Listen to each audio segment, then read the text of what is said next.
On ne veut plus vivre pour payer des factures et ça dérange. Ça dérange parce qu'en tenant ces propos, on nous voit comme des personnes qui ne travaillent pas ou qui n'ont plus envie de travailler. Et c'est totalement vrai. On ne veut plus travailler pour quelqu'un. On ne veut plus travailler pour le projet de quelqu'un d'autre. On ne veut plus travailler pour enrichir quelqu'un qu'on connaît à peine.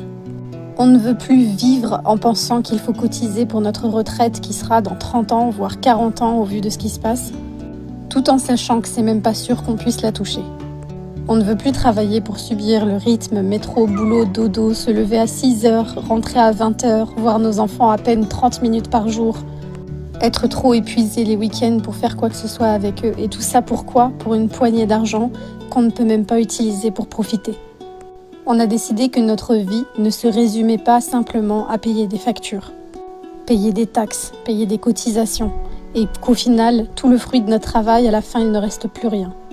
On a décidé que l'histoire de ce livre n'était pas la bonne et qu'on avait le pouvoir de réécrire notre nouveau chapitre. Alors il y a 1 an, on a pris la plus grande décision de notre vie.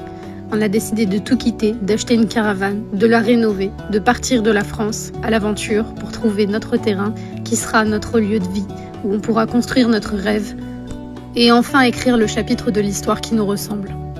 Après plusieurs mois à chercher cet Éden, nous avons essuyé quelques échecs, des déceptions, des animaux qui sont partis.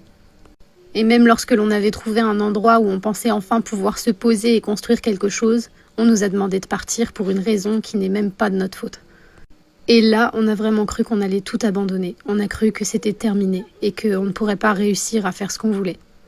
Et contre toute attente, dans ce désespoir, dans ce moment vraiment tranchant où on a cru que c'était la fin, le meilleur est arrivé.